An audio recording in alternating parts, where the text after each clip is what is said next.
Hello guys, welcome to Hidden Timelines. Tonight we are stepping into one of the most unsettling chapters of medieval Venice, a story that begins not with the clash of armies or the clash of swords, but with a smell. Picture yourself in the Doge's palace in the year 1075. The vast marble halls glimmer in candlelight, polished floors reflecting golden firelight as if the building itself were alive. Diplomats and nobles in fine robes whisper in corners, but something is off. The air is heavy, not with incense or the salty breeze drifting off the lagoon, but with something far more disturbing. Men of power, the wealthiest merchants of Venice, are holding embroidered handkerchiefs to their faces. Some stumble away from the chamber coughing. Others simply flee outright. This is no plague sweeping the city, no enemy infiltration in the palace. The source of the ordeal comes from above the royal apartments of a Byzantine princess, whose body was beginning to betray her in ways that defied explanation. Her name was Theodora Duchina Selvo, and what happened to her would rattle the most sophisticated court in Italy and give birth to a legend that blurred the lines between disease superstition and cosmic judgment. The smell was said to be so intense that even seasoned servants, people accustomed to the stench of latrines, slaughterhouses and canals, could not endure it. They abandoned their posts, clutching rosaries, muttering prayers under their breath. Nobles whispered that this was not merely sickness, but punishment. For what? For pride, for vanity, for being too foreign, too different. A Byzantine jewel trapped in a Venetian setting that did not want her brilliance. This is not just a tale of one woman's decline. It is a story about two worlds colliding, east and west, refinement and roughness, superstition and science at its breaking point. To understand the panic in those marble halls, we have to understand who Theodora was, where she came from, and why her very presence could stir such deep unease. But before we plunge into the court intrigue and medical horror that would follow, consider this: in the 11th century, people believed that bad smells themselves carried disease. Odour was not simply unpleasant, it was dangerous, almost alive. To breathe it was to risk corruption of the body and soul. So when the Doge's palace became overrun with a stench that not even the finest perfumes of Constantinople could mask, it wasn't just disgusting, it was terrifying. Tonight we're going to trace Theodora's journey from her glittering youth in Constantinople to her controversial life as Venice's princess, and finally to the mysterious illness that turned her into a living warning, whispered about for centuries. This is the anatomy of a forgotten nightmare. If this moment speaks to you, give it a like and subscribe, or only if it feels right in your heart. And share with me, where are you listening right now, and what time does your clock read? It would mean a lot to read your words, to understand Theodora's fate in Venice. We must begin in the place that shaped her Constantinople, the jewel of the Byzantine Empire. Imagine a city so dazzling that Arab travellers called it the Eye of the World. Its skyline bristled with domes and towers, the greatest of them, the Hagia Sophia, its golden mosaics shimmering with candlelight so bright it seemed like heaven had descended into stone. This was no ordinary medieval city. While Paris was little more than a cluster of muddy streets, Constantinople pulsed with order and refinement. Aqueducts fed clean running water through fountains and cisterns. Public baths echoed with laughter and steam where men and women scrubbed their bodies with olive oil and scented soaps. Markets overflowed with spices from India, silks from China, and perfumes so strong that the fragrance clung to your clothes for days. The Byzantines had elevated cleanliness into ritual bathing. Was not indulgence, but civilization itself. Theodora Duchina grew up in this world, a scion of one of the empire's proud aristocratic families. From childhood she was trained in ceremony, how to bow before the emperor, how to lift a chalice with grace, how to move across a marble floor in oeilles weighted with gold thread. In Constantinople every gesture was politics, every perfume a declaration of status. To Byzantines, refinement was not vanity. It was proof that they were the inheritors of Rome, guardians of order in a world of chaos. Now imagine the contrast when Theodora arrived in Venice. At the time Venice was a rising power, yes, but its foundations were still swamp and salt. Houses leaned on stilts in muddy canals. Fishermen carried their daily catch through streets lined with dung. The marketplace was noisy, raw, alive with the smell of fish tar and sweat. There was wealth but not the polish of empire. Venice's pride was its resilience, its ability to wring prosperity from the sea, its ships carrying timber, grain and salt across the Mediterranean. Where Constantinople moved in measured ritual, Venice was pragmatic, improvisational, even rough. Where Byzantines lit their chambers with imported candles of beeswax and ambergris, Venetians relied on smoky oil lamps. Where Theodora had been accustomed to perfumed gloves and rosewater hand basins, Venetians thought finger bowls unnecessary, even laughable. So when this daughter of Constantinople stepped ashore in 1075, wrapped in silks that shimmered like shifting water, she was not simply a bride, she was a cultural earthquake. Every step she took through the Doge's palace carried the weight of a civilization that prided itself on being the most sophisticated in the known world. And every custom she introduced, every incense stick, every jewelled gown was a mirror held up to Venice, reflecting back its own rough edges. Theodora believed she was bringing civilization to a new home. But to the Venetians she was something stranger, a woman who embodied foreignness, luxury, and the suspicion that refinement itself might be dangerous. Venice in the 11th century was not yet the marble queen of the Adriatic we imagine today. It was still a precarious experiment, a city born in the swamps scattered across islands, its wooden houses balanced on piles driven deep into the lagoon mud. From a distance it looked fragile, like driftwood lashed together against the sea, and yet inside that fragility pulsed something extraordinary, a hunger for trade, for survival, for transformation. Salt was its first treasure. The shallow lagoons were perfect for evaporation pans, producing the white gold that merchants carried to hungry markets on the mainland. From salt came grain, from grain came timber, from timber came ships. By the late 11th century, Venetian shipyards, the arsenale, were hammering out vessels that could sail farther and faster than their rivals.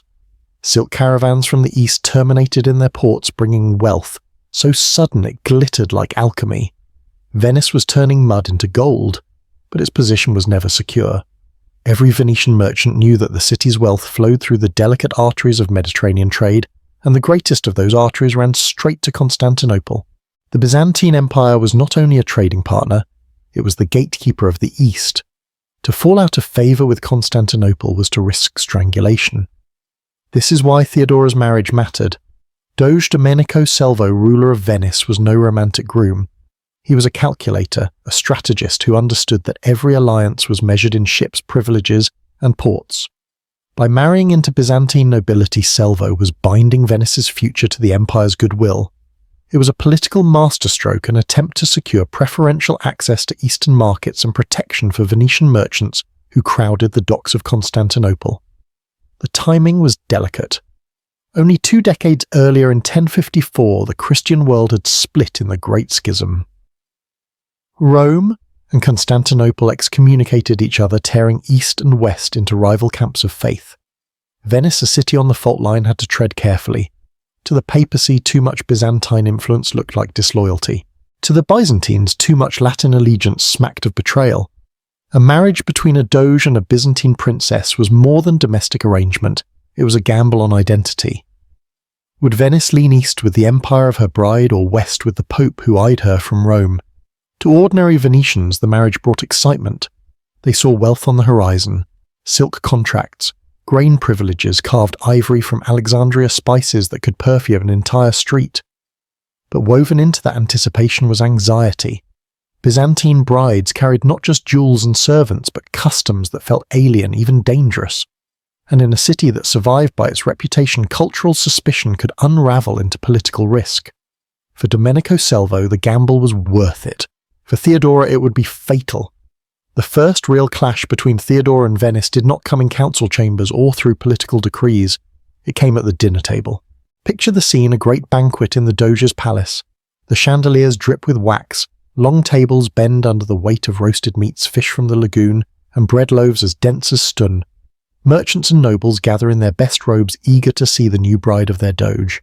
Servants pour wine into heavy wooden cups, and the room hums with laughter, bargaining, and the clatter of hands tearing food apart. Then Theodora enters. Draped in silk that catches the firelight in shifting shades of violet and gold, her hair set with Byzantine jewels, she moves with the precision of ceremony. She takes her place at the high table beside Domenico Selvo. Plates are laid, meats carved, and the hall grows quiet in expectation. Instead of reaching out with her hands, as Venetians had done since time immemorial, Theodora produces something small and gleaming. A golden utensil, its handle chased with delicate patterns, its 2 prongs glinting under the candlelight. She lifts it, spears a morsel of food, and raises it to her lips. The hall freezes. Men stare bread halfway to their mouths. Merchants exchange uncertain glances. Priests whisper to each other. The silence is broken only by the crackle of torches. Theodora continues serenely oblivious to the storm gathering around her. For her, the fork was nothing remarkable. In Constantinople, such utensils had been used for centuries, considered refined and hygienic. To her hosts, it was monstrous. To Venetians, food was taken with fingers shared communally, blessed by touch. To insert a golden instrument between hand and bread was to insult the generosity of God. Some even saw in those prongs the very likeness of the devil's pitchfork, the tool of damnation raised to the lips of their princess. It was not the first time a Byzantine bride had scandalized Venice with a fork. Nearly 70 years earlier, another imperial bride, Maria Argyropulina, had shocked her hosts with the same habit. Chroniclers never forgot writing in tones of outrage, what kind of woman refuses to touch food given by nature? What pride makes her hands too holy for bread? The meaning of this small gesture went far beyond etiquette. In a world where table manners signaled theology class and identity, the fork was a threat.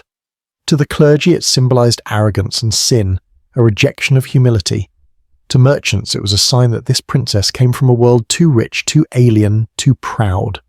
To Venetian women it whispered of new customs creeping into their homes, challenging old ways of eating, dressing, even praying. And so the golden fork became more than an object. It became a weapon, one that divided Venice into murmurs of fascination and whispers of blasphemy. If you enjoyed this moment, leave a comment with the number 1 below so I know you're still here with me. If the golden fork unsettled Venice, Theodora's daily life scandalized it. What she considered ordinary simple acts of refinement were read by her new subjects as arrogance, even danger. In Constantinople, Theodora had grown up with rituals of bathing. Rainwater was gathered in great cisterns, perfumed, with herbs poured into polished basins. To cleanse the body was to honor the divine, to maintain health, to show civilization itself. In Venice, the idea was almost offensive.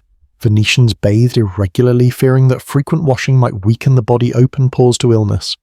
To immerse oneself in water for pleasure or habit seemed reckless, but Theodora demanded it. Servants carried vessels of fresh rainwater to her chambers, refusing the brackish communal baths of the city. There she would soak, emerging in scented robes, her skin brushed with oils. And as she passed through the palace, she left behind the lingering traces of frankincense, myrrh, and imported perfumes sent so foreign that courtiers whispered of sorcery. Her chambers were a theatre of fragrance. Incense burned constantly, aromatic smoke curling against painted ceilings. Gloves stitched from fine silk were infused with perfume so that every handshake carried the whisper of exotic gardens. At meals, finger bowls appeared glass vessels filled with rosewater in which guests might wash. Her tables glowed with candles crafted to burn bright and steady imported waxes that filled the rooms with a light Venetian oil lamps could not rival. To her it was nothing more than the life she knew. To Venetians it was a provocation. Behind their suspicion lay a deeper fear miasma. In the 11th century, before germs were conceived, people believed that air itself carried disease. Bad smells were deadly vapours corrupting the body as soon as they were inhaled. Fragrance was a weapon against this invisible threat. Incense and herbs were thought to purify the air. But too much fragrance, too constant a perfuming suggested pride. It was one thing to burn herbs in a plague ward, another to perfume your very chambers as if defying nature itself. Priests muttered that Theodora's scented gloves were not protection but hubris. Merchants gossiped that her candles burning brighter than the Doge's own lamps were a claim to supremacy. Ordinary Venetians, catching a waft of perfume on the palace steps, wondered aloud whether this foreign princess was trying to mask something more sinister. Every bath, every glove, every curl of incense thickened the air of suspicion. What Theodora thought of as cleanliness, Venice began to read as contamination. The Doge's palace had long been a place of business, a maritime court where merchants haggled, nobles debated, and priests blessed treaties. But with Theodora's arrival, it began to look less like a council hall and more like an imperial theatre. She had not come alone. In her retinue were ladies-in-waiting who dressed her chamberlains, who arranged her apartments, pages, who carried messages, and attendants trained in the choreography of Byzantine ceremony.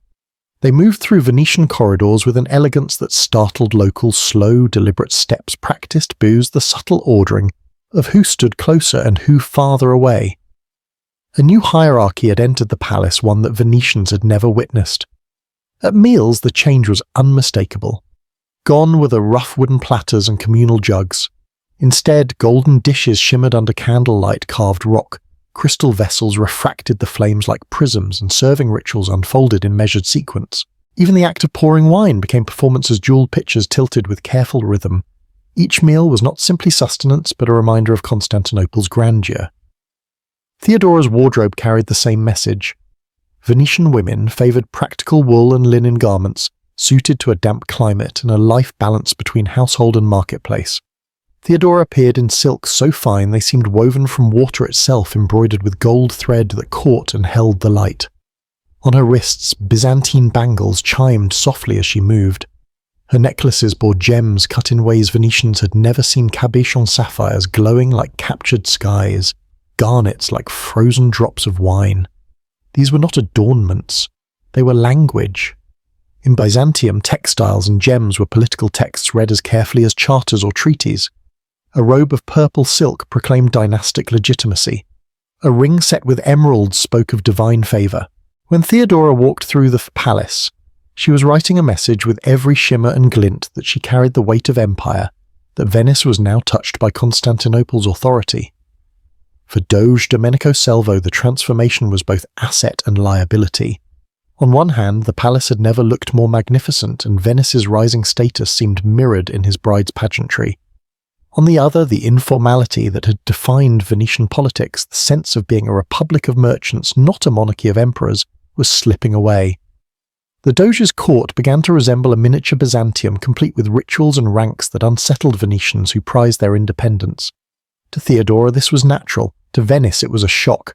In the gold of her table service, the sparkle of her jewels, and the choreography of her attendants, they saw not just beauty but foreign dominance pressing against their fragile traditions. Venice had always been a city of merchants, a people who knew the value of gold but also feared its temptations. Wealth was tolerated, even celebrated, so long as it was disciplined, useful, and shared. But Theodora's refinement was of another order. It was not the wealth of trade counted in coins and contracts, but the wealth of spectacle woven into garments, burned into incense, and carved into rock crystal. And in a city that measured virtue by restraint, such spectacle looked dangerously close to sin. Sermons began to circle her like carrion birds. Preachers warned from the pulpits that pride was the deadliest of sins, the root of Lucifer's fall, and that luxury softened not just the body but the soul. The fork became a symbol of vanity. The perfumes a sign of moral rot. Even her baths meant to cleanse were framed as indulgences that weakened spiritual fibre. On the streets, whispers spread more quickly than sermons. Fishermen muttered that the princess thought herself too fine to smell the salt air. Housewives scoffed that she needed scented gloves just to touch the world. To some, she was a foreign jewel dazzling the Doge's court. To others, she was an infection, an Eastern contagion creeping into their republic. And it mattered that she was a woman. In medieval thought, women were seen as more porous, more vulnerable to sin, their bodies read as signs of moral health or corruption. Theodora's body, perfumed, jewelled, bathed, scented, became a screen on which Venice projected its anxieties. Was the city itself becoming too proud, too decadent, too Byzantine? Behind the gossip and denunciations was a deeper logic, what historians call the moral economy. Comfort was tolerated in small doses, but too much was a violation of balance. A merchant might wear a fine cloak, but he must also kneel at church in humility. A noble might eat well, but he must still show charity to the poor. To enjoy without limit, to perfume the very air you breathed, that was to defy the equilibrium of Christian life. Theodora, in her innocence, had stumbled into this moral trap, what she considered civilization Venice labelled corruption. And once luxury was cast as vice, every object in her chamber, every gem, every glove, every candle became not a treasure, but evidence. The Doge's palace dazzled visitors with marble facades and gilded halls, but behind the spectacle lay a truth familiar to anyone in the medieval world. Even palaces were fragile ecosystems of smoke waste and bodies crammed too close together. Life inside the palace was crowded. Dozens of servants, clerks, guards, cooks and attendants lived cheek by jowl, their quarters carved into corners and narrow stairwells. Kitchens smoked constantly, filling corridors with the tang of roasted meat and burning wood. In winter, braziers gave off heat, but also choked rooms with fumes, staining walls black and leaving air heavy with soot. Ventilation was poor, Windows were few, and tapestries that trapped the cold also trapped every odour. Linens were another hazard. Sheets and hangings rarely washed soaked up sweat and grease until their very fabric smelled alive. Beds were warm nests, not only for noble bodies but for lice, fleas, and the occasional rat scurrying across beams overhead. Animals were everywhere, dogs in the courtyards, cats in kitchens, even falcons tethered in side rooms. Their waste mingled with the smells of tallow candles and spilled wine. And then came the feasts. Each season brought banquets of abundance, platters of fish, lamb, poultry and stews left cooling on the tables long after the guests departed, leftovers piled in refuse heaps behind the palace sweet bait for vermin. What looked to outsiders like endless plenty was in truth fertile ground for infection. In this environment, illness was inevitable. Cough spread quickly in the winter air. Stomach fevers followed spoiled food in summer heat.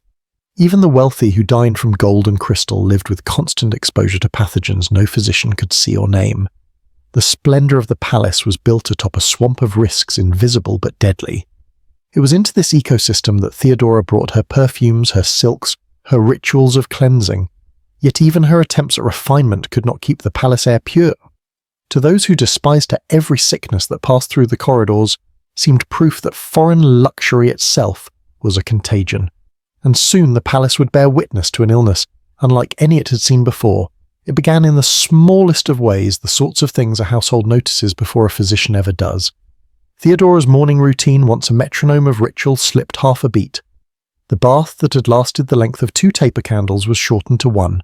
A hand basin of rosewater, placed as always on a low table by her window, went untouched until its petals collapsed into pale ribbons. A pair of perfumed gloves, normally warmed and drawn on before receiving petitions, remained folded beside a comb whose teeth still glittered with last night's oil. No one announced alarm. In palaces, courtesy often requires a blindness of convenience. The senior lady-in-waiting, who could judge her mistress's mood by the angle of a hairpin, simply adjusted the hour for audiences and told the chamberlain to lighten the day's schedule. When the Doge inquired casual careful, she smiled and said the Venetian weather did not love a Byzantine complexion. Rain, she added. Always the rain. And Theodora herself offered no complaint. If she moved more slowly across the mosaic floor, it was the silk, she said. These Venetian winters snag at the hem. If she sat sooner during Vespers, it was humility, not fatigue. If she asked for broth in place of spiced fish, it was taste, not nausea. She performed these explanations with her usual grace, as though rearranging furniture, to shift a chair, draw a curtain, might coax her body back into the shape of its former ease. Yet the household rhythm frayed. Servants who had worked long enough to read the air of rooms felt something different settling there. At first it was nothing they could name, only the sense that the familiar perfumes, frankincense from the brazier, myrrh steeped in oil, the faint citrus that clung to her linens were labouring. Like a choir holding a note just a breath too long, the aroma still filled the chambers, yes, but with effort, as if pressing against an invisible weather. The first report did not use the word stench. That would come later and from others. A young page tasked with carrying folded towels from the warming rack described to a scullery friend an organic smell, a phrase he had overheard from a clerk who read Latin recipes for medicines. He struggled to be more precise. Not smoke, not fish, not the damp of wool left by the hearth. Something warmer, nearer to the skin, with the sweetness of overripe fruit and a blunt edge like iron. His friend shrugged and said a rat must have died in the wall. Rats die everywhere, in palaces. Within hours, a mason and 2 porters were tapping along the panelling listening for hollows. They found nothing. The steward ordered the cistern lids checked, the drains flushed with vinegar, the floorboards scrubbed with lye, until the women's knuckles shone raw and pink. Juniper and bay were burned in brass bowls until the corridor smoke stung the eyes. For a day the chambers smelled like a forest in winter.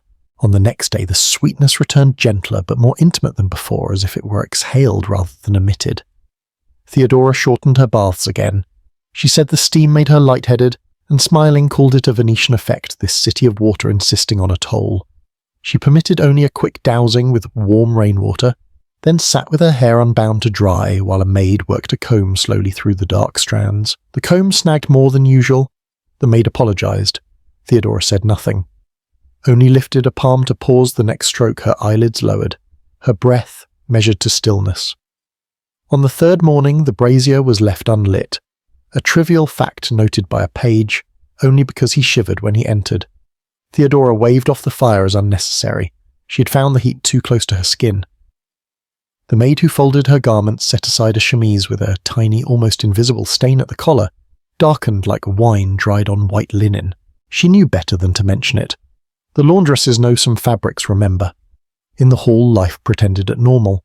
Courtiers brought petitions, merchants sought favours for their cargoes, the Doge listened with his head angled toward the petitioner, and his attention tilted toward the door, where at any moment he expected his wife to appear at his side. When she did, he noticed only what love or policy would allow him to notice: that she had traded a necklace for a lighter chain, that the amber on her wrist was cool against the light, that she had not taken his hand, but placed hers near it, a distance measured in a single ring's width. Rumour is a liquid. It takes the shape of its vessel. In the kitchens, the smell was the fault of fish kept too long in a warm cupboard. In the guardroom, it were bad tallow. In the laundry, the new Venetian soap failed to rinse clean. In the clerk's office, a young scribe suggested the cistern had grown a layer of summer scum, though it was the heart of winter. The oldest clerk shook his head and said the word slow and soft miasma, and the scribe tried not to breathe. Meanwhile, Theodora's devotion stretched longer. The chaplain who heard her prayers found nothing in her voice but steadiness. She asked him to read from the Psalms that praise the body as fearfully and wonderfully made. He closed the book with care, as if any sudden motion might crack the shell of composure she had laid over herself. When he rose, he thought the room warmer than it was and wiped his brow, but found no sweat there. Two ladies argued in whispers over the coffer of perfumes. One said the attar had turned rosewool sour if the stopper is ill-fitted, and that a drop of honeyed resin might restore it. The other would not lift a vial. She had the sense born of a childhood among animals that some smells are not things, but conditions. You cannot cork them. They pass through wood and cloth as light passes through thin skin. On an evening set for music, Theodora retired after the first song. The lute player lowered his instrument as if scolded.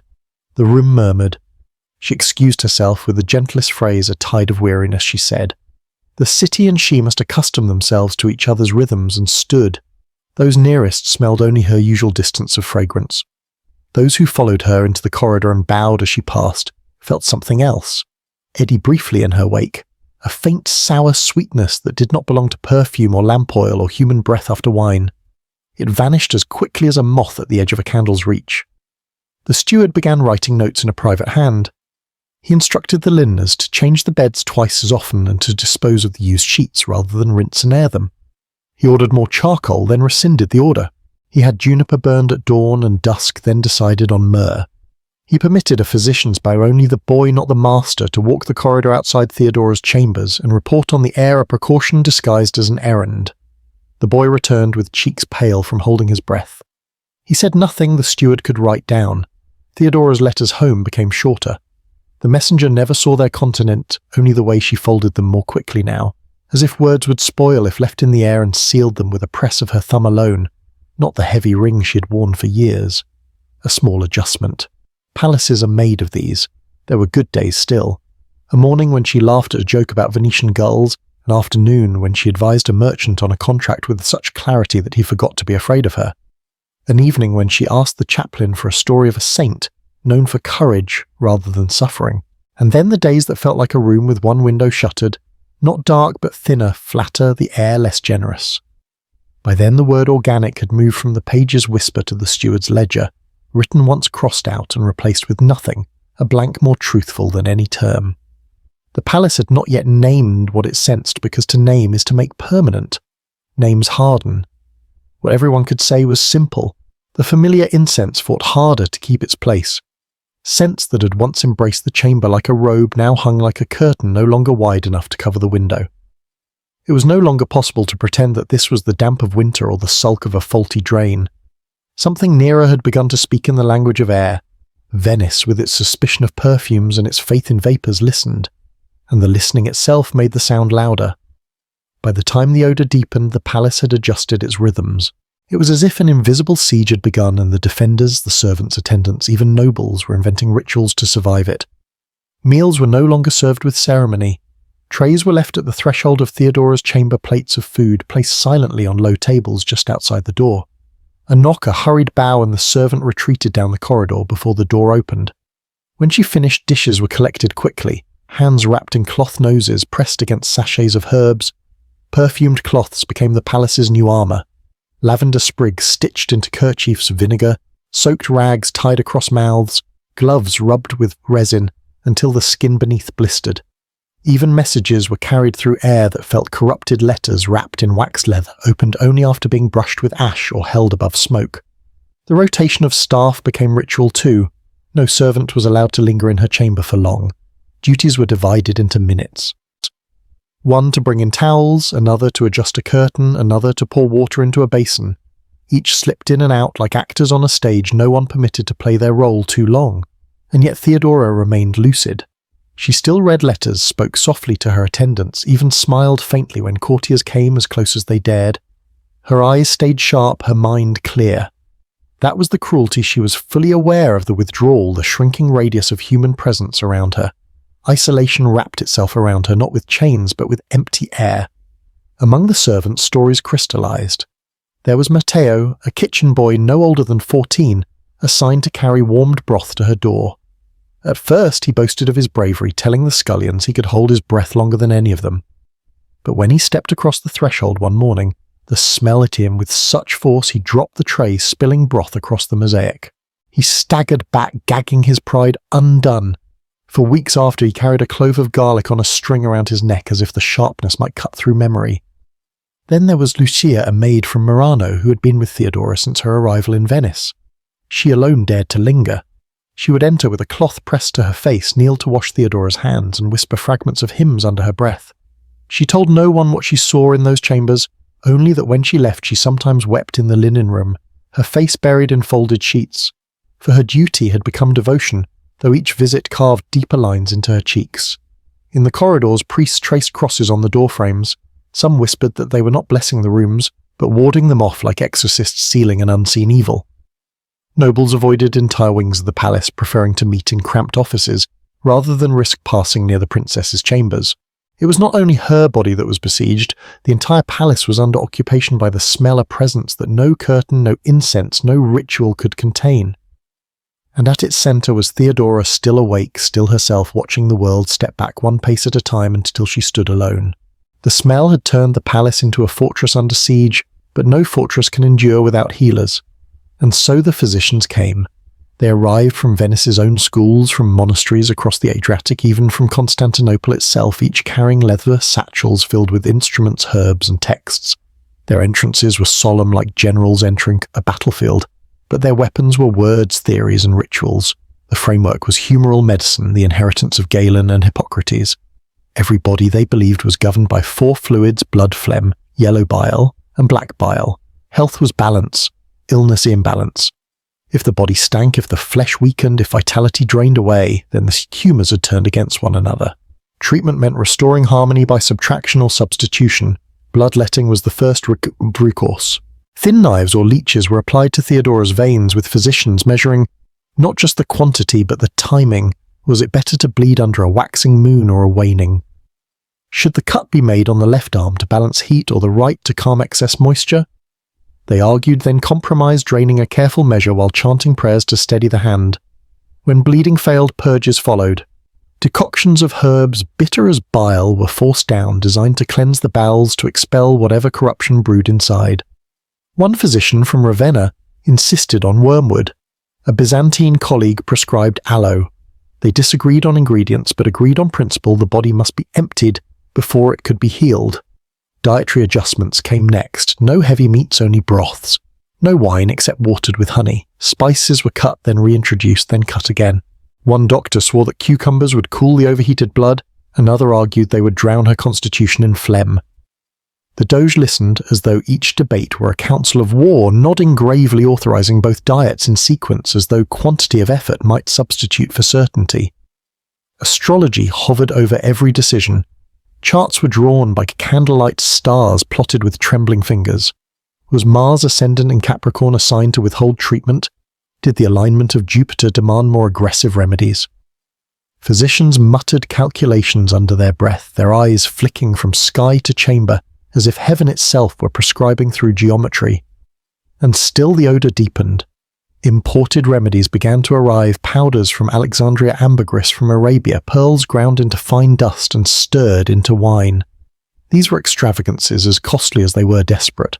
Servants whispered of ingredients that sounded more like charms than medicines burnt peacock feathers, bezoar, stones said to absorb poison, even fragments of mummy traded from Egyptian tombs.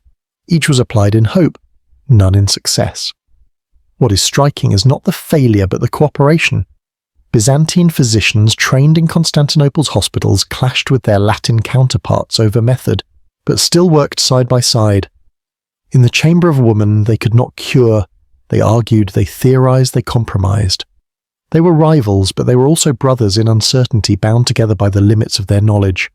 Theodora endured it all, the cuts, the purges, the endless adjustments of food and drink. She remained conscious, her body weakening, her mind still sharp. If she complained, the words are lost. What remains is the record of physicians who tried everything their science, their stars and their traditions could offer, and found only silence in return. Illness can be hidden within palace walls only for so long. Venice was not an isolated castle, it was a port, and ports breathe gossip as naturally as they breathe salt air. At first, rumours seeped quietly, carried by servants who whispered in taverns after their shifts. A maid admitted she could no longer stay in the Doge's wing without gagging. A kitchen boy confessed that food trays left untouched returned with a sourness that clung to his hands. By the time these stories reached the canals, they were already changing. The princess was bewitched. She had been cursed by Constantinople. She was rotting alive. Merchants overheard the tales and carried them into the fondeci, the lodging houses and warehouses where foreign traders slept and stored their goods. There, among bolts of wool and jars of oil, rumours travelled in half a dozen tongues, Greek, Arabic, Latin, and the Venetian dialect that bound them all. From the fondacci word leapt to the docks, passed from guild to guild, until ship captains bound for Dalmatia or Alexandria carried the whispers farther still. Diplomats noticed. An envoy from Pisa delayed his visit, claiming his ship had been delayed by weather, though the seas were calm. A representative of the Pope excused himself from dining at the palace, preferring a monastery guest house instead. Even Byzantine merchants, those who should have felt kinship with Theodora, began keeping their distance, afraid the stench they had heard about would cling to their silks and tarnish their cargoes. For Doge Domenico Salvo this was a nightmare.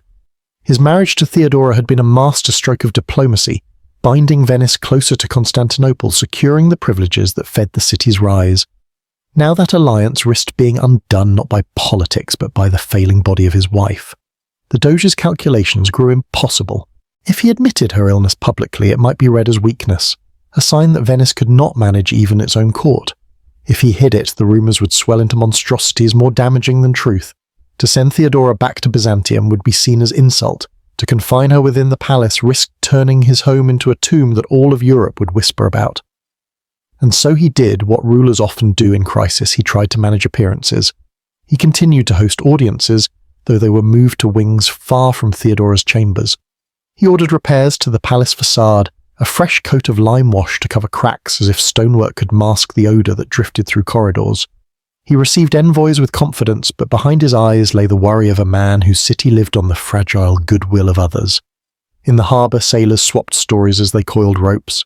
Some claimed the princess had been poisoned, others that she was transforming into something inhuman. A Genoese captain laughed that Venice's wealth would soon rot along with her. A Byzantine trader, more cautious, shook his head and muttered that Constantinople would not take kindly to such jokes. Thus the Doge's palace ceased to be merely a seat of government. It became a rumour mill whose smoke rose higher than its chimneys, staining the image of Venice across the Mediterranean.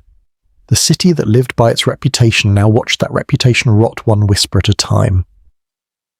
Illness does not merely weaken the body, it bleeds the treasury. By the second year of Theodora's decline, the Doge's palace had become not only a court, but a furnace of expense, burning through wealth as quickly as it burned incense. The records are stark. Barrels of frankincense imported from Alexandria, sandalwood from India, myrrh from Arabia. Aromatics so rare they might have perfumed a cathedral were reduced to ash in her chambers, consumed in desperate attempts to fight the smell. Resin was piled high on bronze dishes until the air grew thick with smoke, but by dawn the sweetness had faded, and the darker odour crept back through the stone. Fabrics suffered next, sheets, gowns, hangings, all discarded after a single use. Laundresses begged to cleanse them, but the smell clung as if woven into the fibres themselves. Bolts of linen were ordered, in such quantities that Venetian merchants laughed grimly. The Doge's bride alone could keep the looms of Lombardy busy. Velvet and silk, once stitched into gowns of brilliance, were consigned to flames in the courtyard, their colours vanishing in a single rush of smoke. Even the building itself seemed to revolt. The walls absorbed the odour, plaster turning sour wood beams holding the stench as if it had seeped into their very veins. Carpenters were summoned to reseal panelling, masons to scrub and replaster surfaces, painters to whitewash frescoes that still seemed to breathe corruption, yet the smell returned stubborn as mould after rain. Architectural triage became routine. Corridors near Theodora's apartments were closed off their doorways, bricked over in a day. Windows were cut into walls that had never known them, in hopes of drawing drafts through stagnant air. Craftsmen worked in shifts, faces covered with vinegar-soaked cloths, retreating every quarter hour to gulp fresh air before descending again into what they called the poisoned wing. Tools corroded faster than expected, nails blackened, iron fittings grew brittle. Some whispered the very air was eating metal. The palace treasury staggered. Every pouch of coin poured into remedies or repairs was a pouch not spent on galleys, not invested in trade, not tithed to the church. The ledger filled with grim entries for the burning of cedarwood 20 florins, for the replacing of tapestries 40 florins, for the walling of chambers 100 florins. Each line was a scar carved into the city's finances. For the Doge the burden was heavier still. He was a ruler who prided himself on frugality, a city that built its empire by balancing accounts as carefully as ships in harbour. Now he presided over a household where expense had become ritual and ruin. It was not only his wife's body that was rotting, it was the palace itself, the stone and mortar of Venice's future, bleeding coin and credibility into the void. By now the palace had rearranged itself around absence. Corridors once crowded with petitioners lay silent, and chambers that had echoed with music now sat locked and shuttered. Theodora's world had shrunk to a few dim rooms and the handful of souls who dared to cross their threshold. Etiquette, however, did not shrink. Each morning she rose as if for court. Her attendants brushed her hair, set jewels upon her fingers and draped silks across her shoulders even when no visitors came. She greeted the chaplain with the same nod of ceremony she had once reserved for ambassadors. To those who carried food or water she spoke with measured politeness, thanking them by name. In the ruins of her court dignity became its own ritual, a fragile scaffolding against the collapse of everything else. She wrote letters often, pages of neat Byzantine script sealed with wax destined for Constantinople. Though few ever reached it, some intercepted by cautious officials, others lost in the uncertainty of travel. In those letters she spoke of weather, of the lagoon's changing light, of the distant sound of bells across water. Rarely did she mention her illness. Instead, she described Venice as though it were a mosaic, broken fragments, that when viewed from afar might still form a picture worth gazing at. Her circle of attendants dwindled until only 2 remained. One was Lucia, the Murano maid who had once sung hymns under her breath while washing Theodora's hands. Now she lingered even longer, humming softly to mask the air, her voice carrying gentleness into a chamber, stripped of comfort.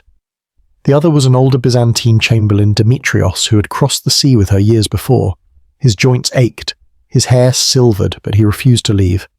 He kept the keys to her coffers, arranged her letters, and maintained the small rituals of court life as if an empire still looked on, for both the service was more than duty. It was a kind of resistance, the refusal to let isolation erase Theodora's humanity.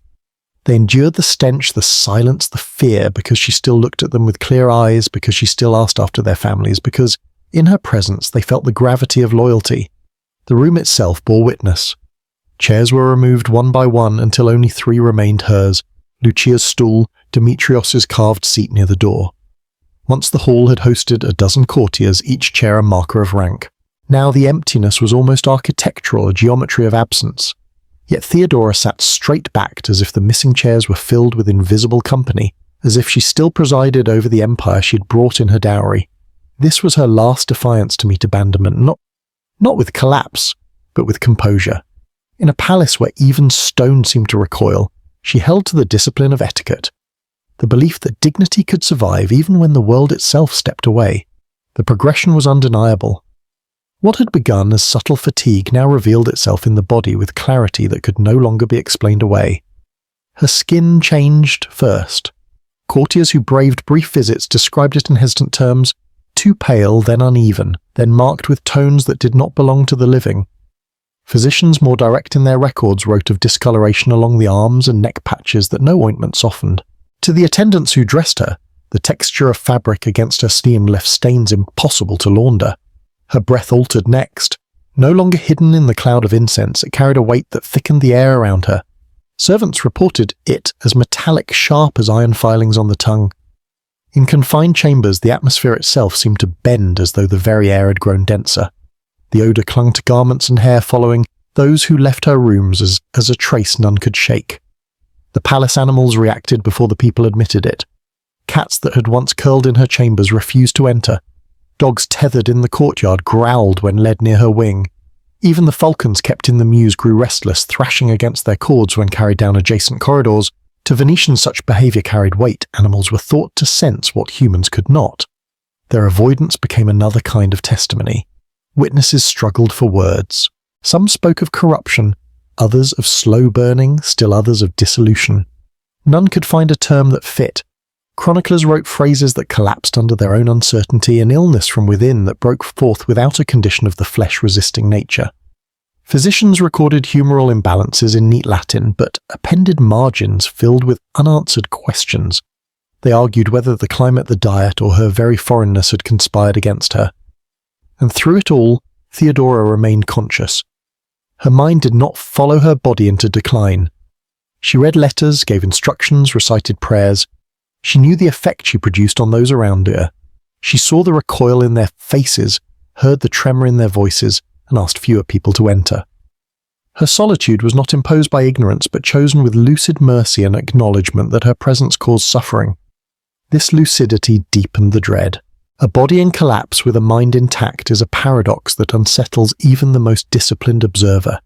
Theodora became, in the words of one chronicler, a mirror held too long to the living, a reminder of what happens when the body refuses to follow the expected path towards silence. Death came in 1083. To those who had watched her decline, it was a mercy. To those charged with handling her remains, it was a terror. For even in death, Theodora's body did not conform. The odour intensified, spreading like a second life through the palace so strong that ritual itself became impossible. By rank and birth, she deserved an imperial funeral, candles borne in procession priests, chanting psalms, relics touching her brow. Instead, the rites were reduced to whispers. The chaplain read prayers from a distance, his voice trembling as it carried through the heavy air. No choir sang, no incense rose in solemn rhythm, for incense had long since lost its battle. The Doge, her husband, faced choices unthinkable under ordinary circumstances. To move the body was to risk spreading contamination across the palace. To bury her was to invite crowds and rumour. He chose a different path to entomb her where she had died. The decision was as much engineering as devotion. Masons were summoned by night, their orders strict and immediate. Seal the chambers, wall them up, make them vanish. The builders left testimony of their ordeal. They worked in short shifts, cloths soaked in vinegar, tied over their faces, eyes watering from the air inside. Their chisels dulled more quickly than usual, iron tips corroding. After only a few hours, mortar failed to set at its normal pace, as if the very atmosphere resisted permanence. One mason later told his son that laying stone in those rooms felt like building against an invisible tide, the boundary between the palace and something unnameable. Within days, the apartments where Theodora had lived became a tomb. Doorways were bricked over windows, sealed corridors rerouted. The palace map itself changed. Visitors who traced old accounts of the building found halls that led nowhere, staircases blocked in silence. Theodora had not only vanished, she had redrawn the geometry of Venice's seat of power. Merchants complained that entire wings were closed, disrupting the flow of business. Courtiers muttered that the city had grown a ghost at its very heart, and yet the Doge insisted the sealing was final. Better to sacrifice a corner of the palace than expose all of Venice to its haunting. So Theodora's funeral was not a procession through the city, but the sound of hammers echoing at night, the scrape of stone against stone, and the hush that fell when the last opening was sealed.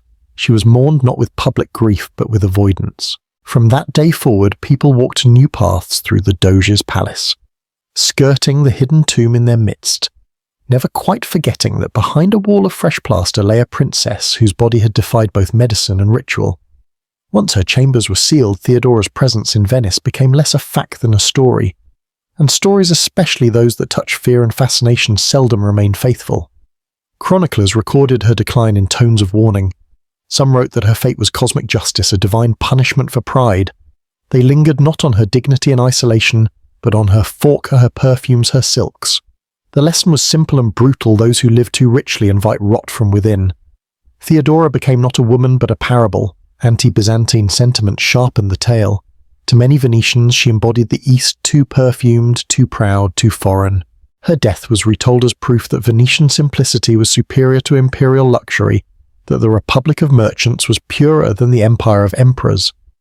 Each retelling shifted her farther from the woman she had been, and closer to a symbol of what Venice feared it might become. Details were embroidered.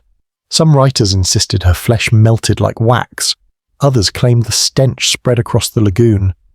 Priests spoke of her as an example in sermons, a reminder that sin cannot be masked by jewels.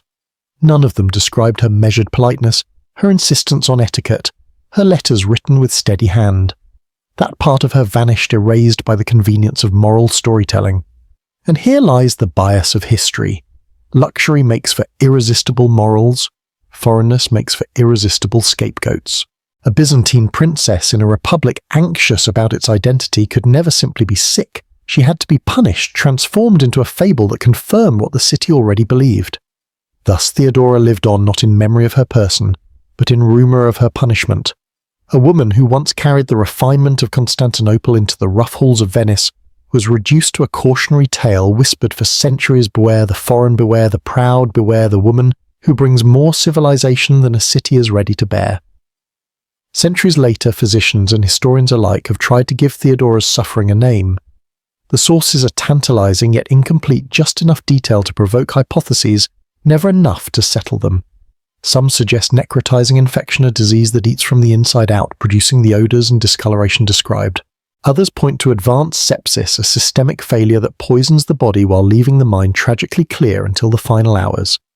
There are theories of rare metabolic disorders where chemical imbalances exude through breath and skin, creating an atmosphere around the patient as unmistakable as it is devastating. Still others look outward rather than inward. Could it have been poisoning, slow chronic exposure to heavy metals in her cosmetics, or to the Venetian water that her Byzantine body had never known? Lead, mercury, even arsenic were not strangers to medieval luxury. Perfumes and powders meant to signal refinement could over years corrode the very body they adorned.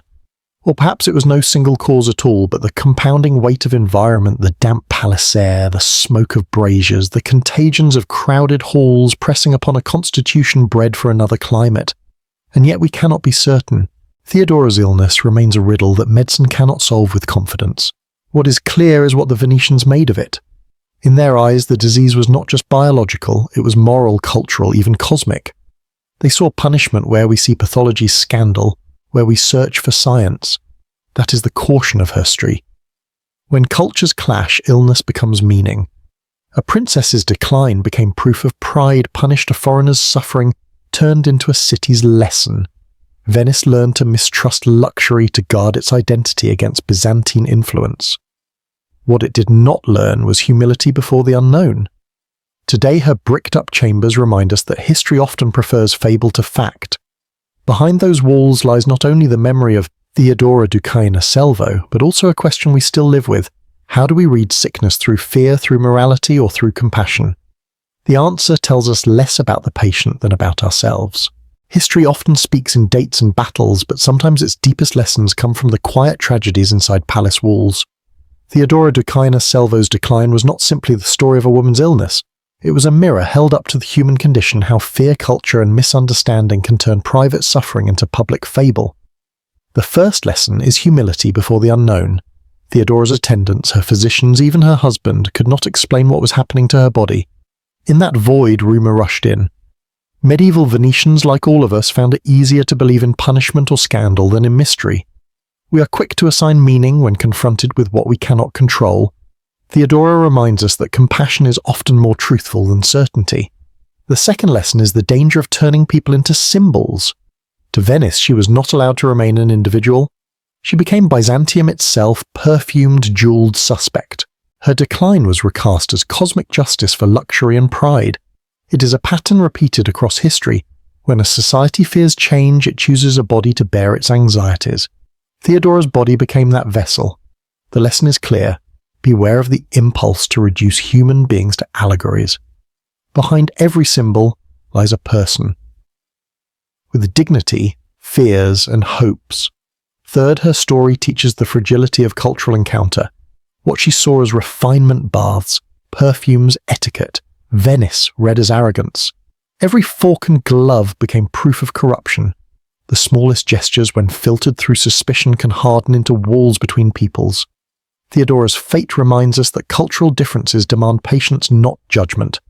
What seems alien may in time become ordinary. Indeed, the fork she was condemned for is now found on every Western table. There is also the lesson of resilience through dignity. Even as her world shrank to a room with fewer chairs, Theodora kept ceremony alive.